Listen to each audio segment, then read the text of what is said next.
Raffi Ahmad salting ada Ayu Ting Ting, suami Nagita Slavina ucap I love you. Raffi Ahmad tampak salah tingkah saat Ayu Ting Ting tampil menyanyi di ulang tahun stasiun televisi swasta. Raffi Ahmad bahkan langsung menyampaikan ucapan mesra kepada Nagita yang duduk di sampingnya.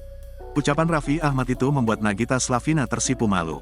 Diketahui, Raffi dan Nagita hadir di acara Ulta stasiun televisi, yang juga dihadiri Ayu Ting Ting sebagai pengisi acara, Selasa, tanggal 10 Januari tahun 2023.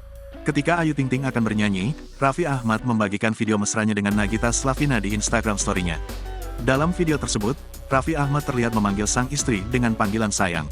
Tak hanya itu, Raffi pun langsung mengucapkan kata cinta untuk ibu Rafathar dan Rayansa itu. Halo sayang, I love you, ujar Raffi Ahmad kepada Nagita Slavina, dilansir dari Instagram @raffinagita1717, Rabu, tanggal 11 Januari tahun 2023. Nagita yang mendengar ucapan Raffi Ahmad itu langsung tersipu malu dan salah tingkah. Ia bahkan tampak tertawa geli seraya menyender ke bahu Raffi Ahmad. Setelahnya, terdengar suara Ayu Ting Ting yang memberikan sambutan dari video instastory yang diunggah Raffi. Dalam video tersebut, Ayu Ting Ting mengucapkan selamat ulang tahun sebelum bernyanyi. Ucapan Ayu Ting Ting itu pun langsung disauti oleh Raffi Ahmad dan Nagita Slavina yang mengucapkan hal yang sama. Selamat ulang tahun juga, ujar Raffi.